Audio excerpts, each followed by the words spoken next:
Bonjour et bienvenue dans cette troisième vidéo où on va parler culture du surf et protection du littoral à Saint-Jean-Trolimont à l'occasion de cette campagne des municipales de 2020. Alors je reçois Mathieu, bonjour. Bonjour Eddy. Alors Mathieu, est-ce que tu peux un peu te présenter et nous expliquer un peu ta connexion avec la culture du surf et la protection du littoral au Pays Ouais. Baudin? Ouais.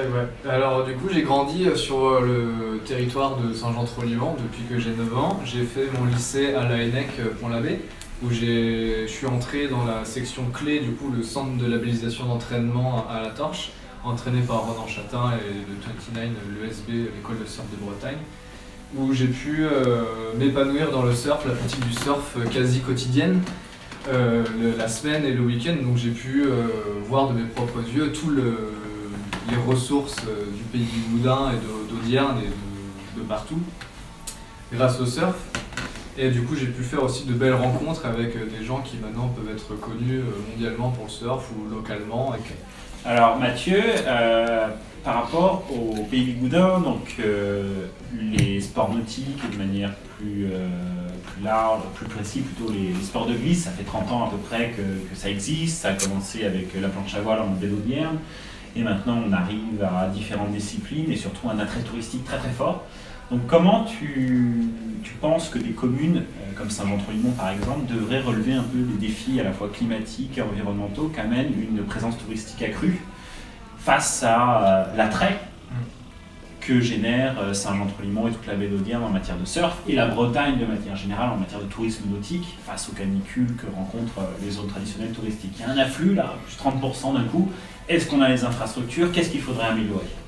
Je pense que tout d'abord il faudrait garder ce côté sauvage, rien toucher là-dessus, rien construire.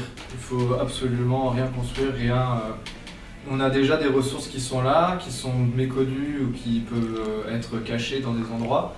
Tout d'abord, essayer de garder un potentiel et les gens ici, comme par exemple les gardes littoraux, les associations de protection, toutes les écoles de surf qui ont été créées, permettent aussi d'avoir un autre œil sur du coup, le surf et que maintenant, quand on surfe, on pense surf et on pense écologie et on pense surtout la plage, la qualité de l'eau, la qualité de la plage, la protection des dunes parce qu'il y a beaucoup d'animaux sauvages qui habitent, il y a une faune et une flore constante sur la baie d'Audierne et donc sur les dunes de Tronouenne qu'il faut protéger. La montée des eaux fait partie d'un de ces dangers-là avec l'afflux des touristes qu'il faut bien évidemment accueillir et on en est très content. La montée des eaux, elle détruit les dunes, il y a des moyens de reconstruire une dune.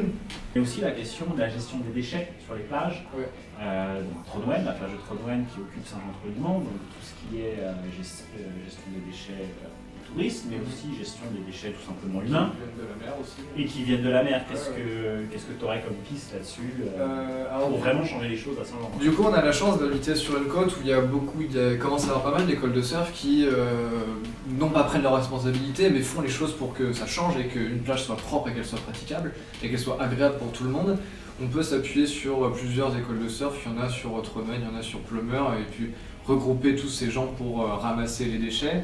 Un truc qui me paraît prendre du sens et logique, ce serait la pose de poubelle à chaque entrée de plage ou sortie de plage pour permettre aux gens, quand ils vont se promener leur chien ou juste prendre un bol d'air ou aller se baigner, permettre de ramasser le filet de pêche, la bouteille en plastique qui a été laissée, qui vient de l'eau, qui peu importe d'où elle vient, mais elle est là. Donc je pense que c'est pas sa place sur une plage déjà. Et elle peut être ramassée par tout le monde et l'action commence tout simplement si on est tout seul à ramasser une petite bouteille. On ne le sait peut-être pas, mais on est peut-être 100 à ramasser une petite bouteille chaque jour et c'est ça qui va changer la vie de tous les jours et la propreté et la qualité de vie aussi de la faune et de la flore et la durabilité aussi d'une dune et d'une faune et d'une flore. Donc, et pour la jeunesse, parce que les arts et culture du surf, c'est pas que tout simplement quand ça planche et aller à la plage, c'est aussi d'autres choses, d'autres aménagements pour la jeunesse à Saint-Jean. Qu'est-ce que tu vois, toi, Mathieu, qu'on pourrait faire pour la jeunesse adolescente et même jeune adulte à Saint-Jean? Ouais, en fait, pour la jeunesse et pour même les plus vieux,